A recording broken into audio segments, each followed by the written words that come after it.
आधी रात का सन्नाटा पूरे घर पर छाया हुआ था। बाहर तेज हवा चल रही थी और आसमान में काले बादल किसी बड़े तूफान का इशारा कर रहे थे।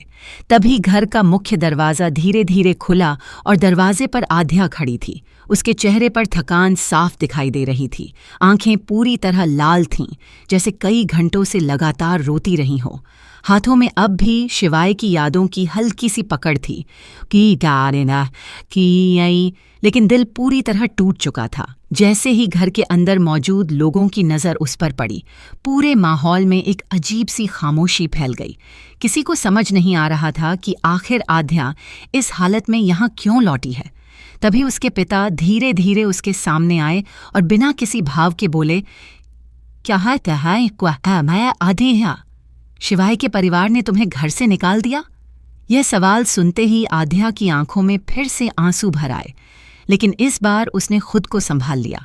उसने गहरी सांस ली और बहुत शांत आवाज में कहा, उन्होंने मुझे घर से नहीं निकाला, मैं अपनी मर्जी से वहां से चली आई हूं। उसके शब्द सुनकर वहां मौजूद सभी लोग एक दूसरे का चेहरा देखने लगे। किसी को उसकी बात पर विश्वास नहीं हो रहा था।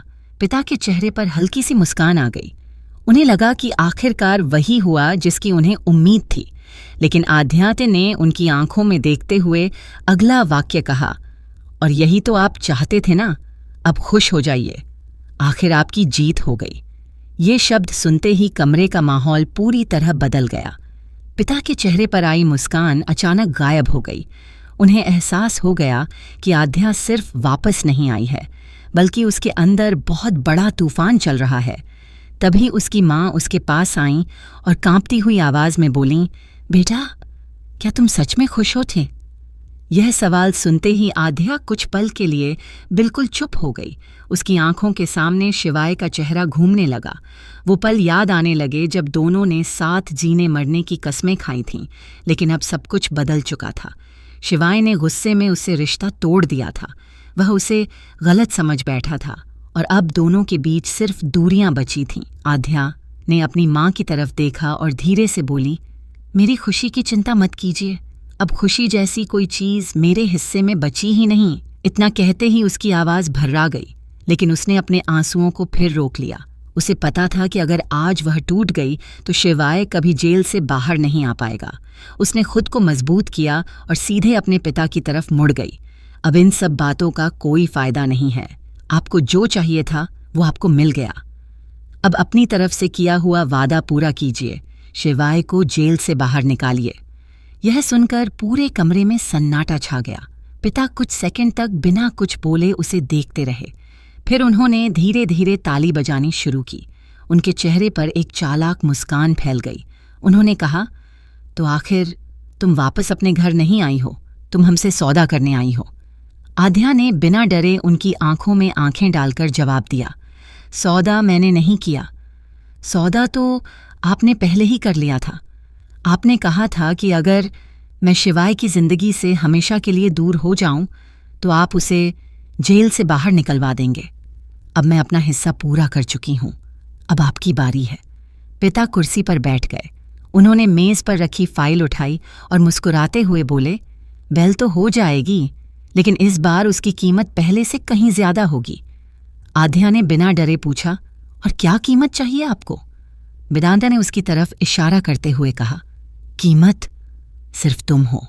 जब तक तुम हमेशा के लिए हमारे पास नहीं रहोगी, तब तक शिवाय को आज़ादी नहीं मिलेगी।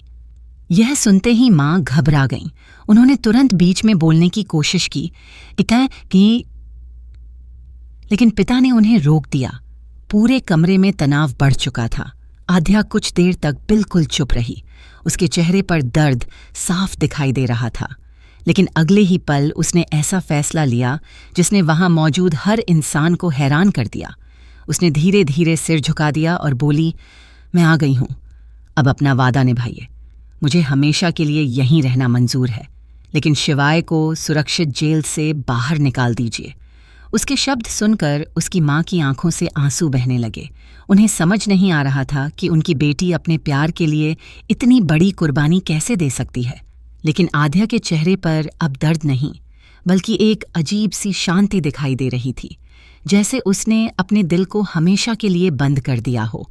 उसके लिए अब सिर्फ एक ही मकसद बचा था, शिवाय की आज़ादी।